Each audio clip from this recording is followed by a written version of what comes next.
Hey everybody, it's me, Remy, the comic book poser, and I'm here to welcome you to Enter the Poserverse. It's another week, another new Wednesday coming up, which means it's time for my weekly pool list. So it's time to see which books make the list after this. Hey! The champ is telling you to do something! Alright, you know what? You know what? You know what just happened? Because you didn't do what he said? You know what? You know what? You just made the list! You'll notice I'm a little high-tech this week. My LCS switched how he was doing his ordering and pull lists from the old antiquated diamond system, not what you can do through the previews website, but he switched to using solely League of Comic Geeks. So I like it because it makes my life a little bit easier because I can look at everything in one place. I don't have to worry about the database still being off from COVID changes, which it's been messed up for a couple of months now, and that's not on Jason, it's on Diamond. But I like that I can pull everything up and I don't have to download a million covers and try and drop them in here 1,000 times. So you can see this week I'm picking up a big number of books. It won't let me do it alphabetically by publisher, which is going to be a change for me, but at least I can do my books alphabetically now. Alright, I thought this did it alphabetically, but you'll notice we make a big jump from Justice League back to Big Girls. But I like that it lets me pull everything up in one nice little place. So the first book that I'm picking up is from DC. It's Batman number 99, which is the 5th part of the Joker War installment. I have really enjoyed the Joker War books, that I think it's a good engaging storyline. One of the few DC Fandom Part 2 panels that I got to watch this weekend. One of them was Tynion and Jimenez talking about the Joker War. So Dick Grayson is making his trusty return. And, I don't know that much about Nightwing. I tried reading a couple of Nightwing books, and I couldn't really get into it, but we'll see. But I'm excited to see what's happening in the penultimate issue. And, of course, this is written by James Tynion IV with art by Jorge Jimenez. The colorist and one of the cover artists is Tomeu Mori. And then, of course, lettering is done by Clayton Cowles. So this is going to be one of the towards the top of the pile books for me to pick up because I think it's going to be a pretty good read, that it's been thrilling to go through. The second book on this week's pull list is Detective Comics 1027, and I'm not going to pull that up because the list of names is 4 million people long, but I have read Detective Comics once or twice recently. The only reason I'm picking this up because it's the 1,000th appearance of Batman.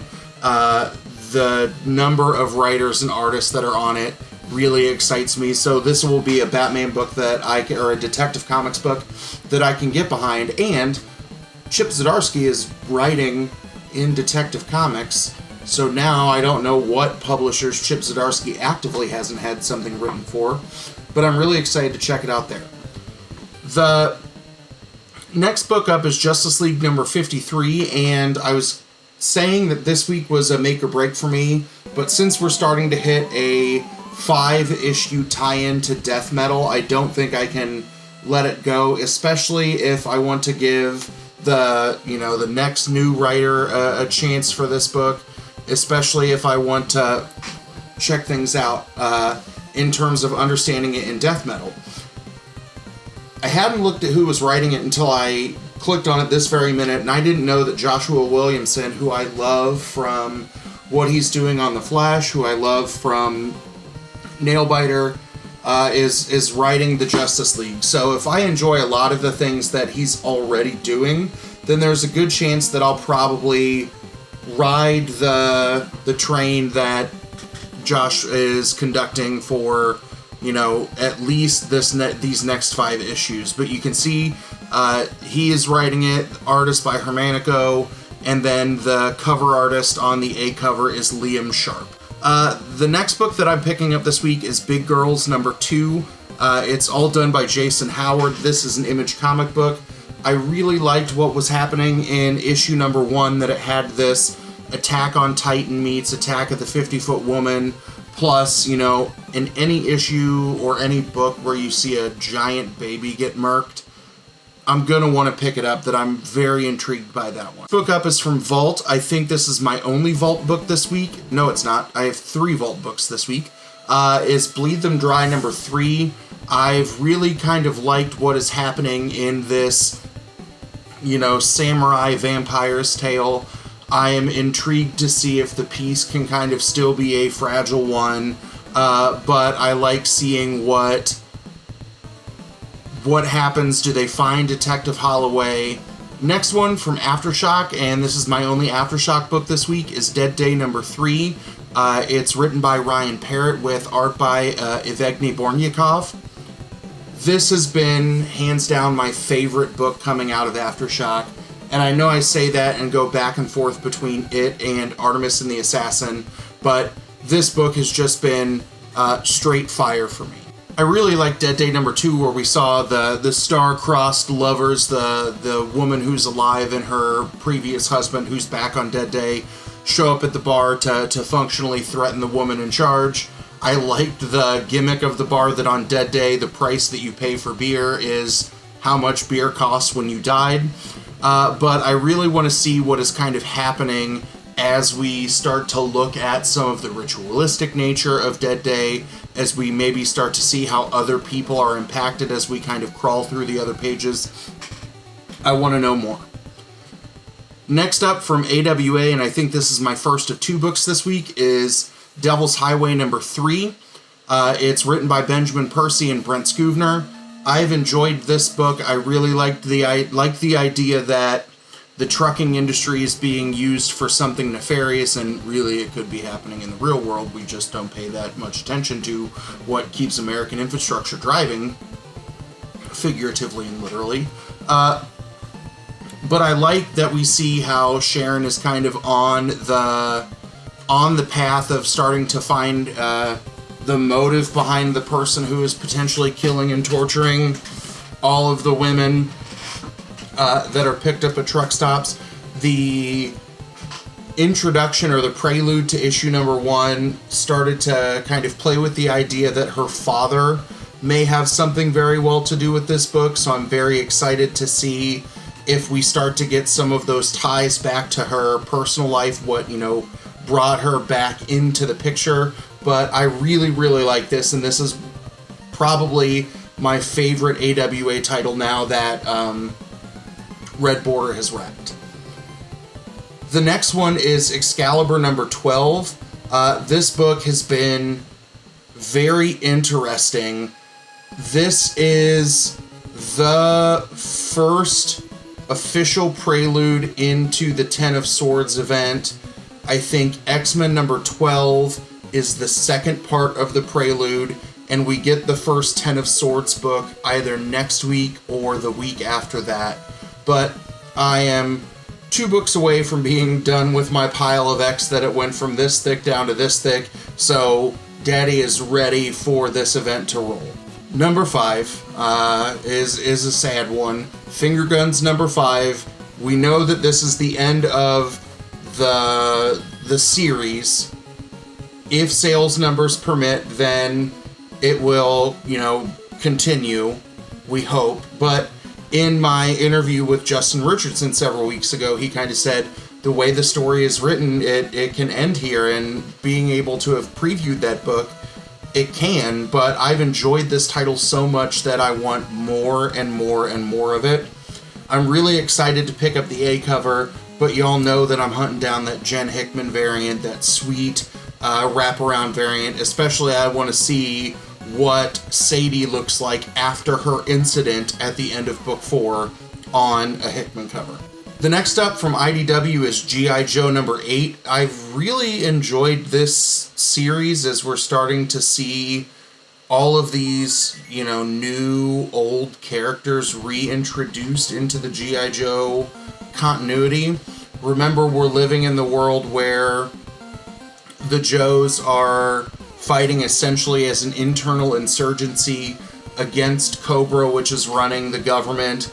that Cobra has become efficiently authoritarian, where the people kind of love them for the most part because they've created the most stability that people have seen, and that's something that we tend to see in terms of the rise of authoritarianism, that people get excited when they feel no longer threatened, and then, you know, they no longer have rights anymore. Next up from Marvel is giant-sized X-Men. It's Storm #1. I know that people have been divided on all of these giant-sized books in terms of, like, why doesn't this just happen in one of the main X storylines? Why, you know, why are these books being used to set things up in other runs if they're not being seen as essential? Y'all have learned that I'm just a sucker and I'm going to buy everything that has an X on it. I want to see what happens in the world of Storm, kind of figuring out elements of her past, and seeing that Hickman and Dodderman have hooked up for this again, and they were the team who wrote on Giant Size X-Men, Jean Grey and Emma Frost together. That book blew my mind because there were only like 30 words in the whole issue, and it was a bunch of dope art. I want to see the bigger connection back into the X universe with this. The next one I just added when I was kind of going through my last minute checks on the website, but it's from IDW. It's Goosebumps Secret of the Swamp #1, and we'll see if my LCS got this ordered, just because he gets almost, you know, all of the IDW books that come in. But I loved the Goosebumps books when I was a kid, that before, you know, I started collecting all of this crap. When I was younger, I had the entirety of the run of all the Goosebumps books, and I would read them all the time, and I'm still freaking terrified of Night of the Living Dummy, and there was one more that got to me, but I can't think of the title of it now. So we'll see if this brings back some good old nostalgia for me. I don't know if this is a book that will permanently be on the pull list, but if I see it at my shop on Wednesday, then I'll definitely pick it up. Next up from Mad Cave Studios is Hellfighter Quinn #5. I'm excited to see how this series wraps. Remember, I got to interview Jay Sandlin about a month ago, where I asked him about Hellfighter Quinn and Over the Ropes. This book is just kind of obscenely bloody, that it is a Mortal Kombat 2.0 of sorts. Does Quinn finally get to take down the Doomseer? Does he take down the Queen? Does the orb or the Azure Sun, the item that all of the Hellfighters are fighting for, does it stay with the Queen's clan, or does it land somewhere else? These are things that I want to definitely check out in this next book. Next up from Marvel is Hellions #4. This is, I think, one of the ones that I'm not going to know what's going on, because I think Hellions #3 is still towards the bottom of my pile of X. But I like Havoc on the cover. I like the art. I've liked this story. It's just, I let myself get behind on X-Men, and a bunch of y'all can relate to that.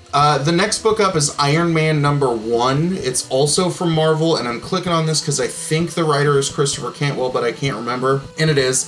I really like Chris Cantwell in terms of a lot of the different things that I've picked up from him.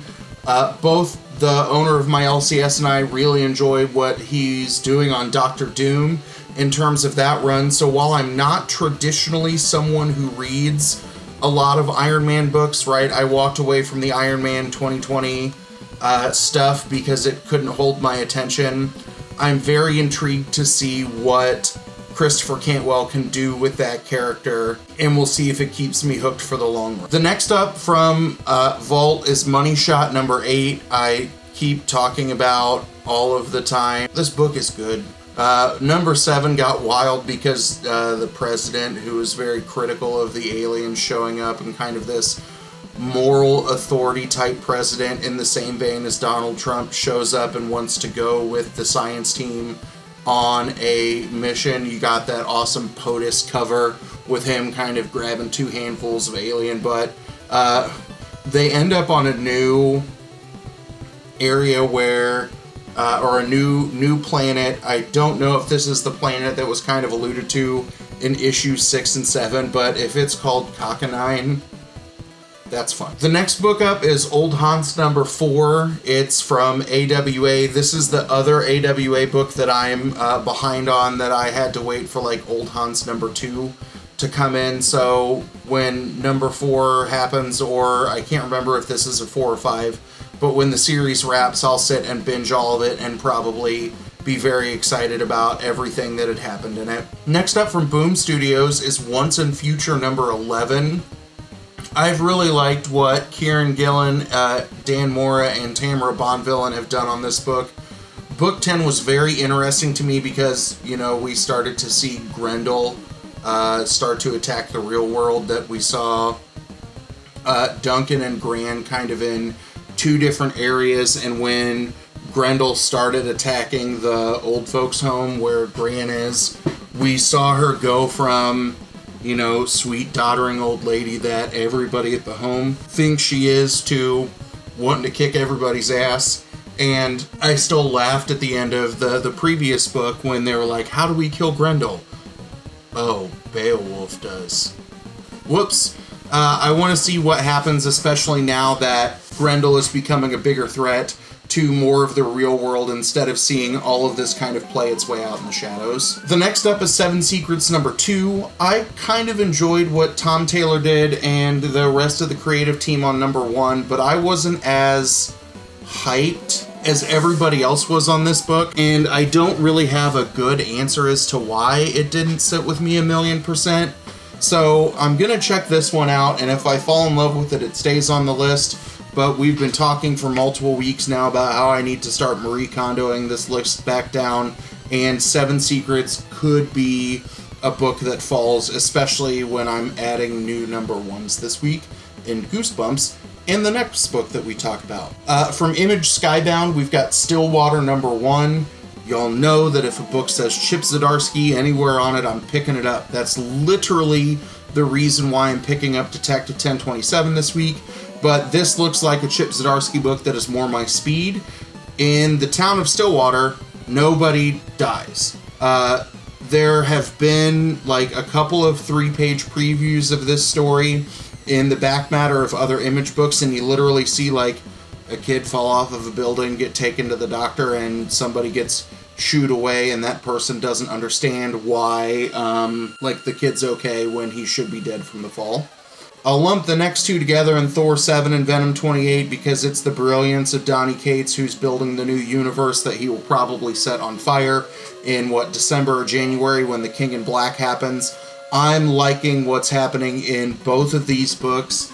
I went back and binge read the Venom books this week because I didn't know if I needed to understand what was happening in Venom or not to read Wraith last week.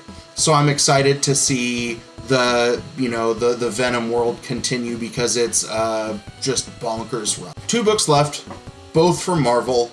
X-Men number 12, it continues the story that Excalibur starts this week. It's the second part of the prelude to the Ten of Swords event. I will let you all know what I think about this and see if I've gotten legitimately excited for an event that could be really, really cool, or if this is all for naught and it's an event that will be a big turd pile letdown, kind of like Empire was. Y'all know I'll just be biased towards X-Men, that this book it's got to be dope because I've, thoroughly enjoyed the 4 million X-Men titles that have come out since House and Powers a year ago. I think I might be the only one who really, really loves all of them, even New Mutants, which at times was kind of cumbersome and a clusterfuck to read. That's grown on me too. And then the last one is another one of those Marvel Snapshots books that I've really enjoyed. This is the one that focuses on the X-Men, and I'll be honest, with whatever variants pop up this week, I could grab more than one copy of this book because of my sentimental love for the X-Men. But we'll see if I like this. Right now, my favorite after Submariner, because you all know that he's my number 1. We'll see if this book is as good to me as like the Human Torch Fantastic Four book was, but I think I'm going to like it. The other reason why I like League of Comic Geeks is I can look at this title or this total at the bottom and go, ooh, I'm spending $104 and this is only one of the 3 stores that I pull books from. Knowing that the other 2 stores that I get books from, like I only have 4 titles a piece pulled there. But now I can figure out at the end of this video if I'm really going to pick up all of these things, or if I'm going to go back and say no to things like Goosebumps or, you know, any other book that might want to fall off, and you know that I'm really going to whiff at dropping anything if I go Goosebumps, and then I don't know what else to do. So we'll see, but I like this website. I've played with it once or twice before, but I've really started to dig in quite a bit more after Jason said that Chops was going to start using this for their pull list mechanics over anything else. So I like it, and get used to me trying to make this OBS setup look a lot cleaner than it is right now in my first attempt of doing this. Am I reading too many books this week? Y'all are going to see this on Tuesday morning or Tuesday afternoon. Y'all know I don't go pick anything up until Wednesday. So, are there other things that I should get rid of to try and get my total below $100? I know Nat will see this and go, you can get rid of anything that ends in Arvel or C as a publisher. But let me know what you think down in the comments below. Did I miss anything? Is there anything that I should walk away from? Have y'all been using League of Comic Geeks and know anything else, you know, cool or interesting I can do with the website? Let me know about all those things down in the comments. And remember, we've got episode number 4 of Comic Book This or That happening on this Thursday, and it's our final set of debates before we hit the quarterfinals. We've got TK's Batcave taking on the Superpower Review, and they're debating which is the best superpower to have. And then to wrap up the first round, we have the much anticipated debate between Dustin of Two Brothers Comics and Chris from Chaos and Comics to shut that, you know, to end this first round, and they're debating who has the better rogues gallery, Spider-Man or Batman. So check that out this week too. So as always, thanks for stopping by, and have a good one.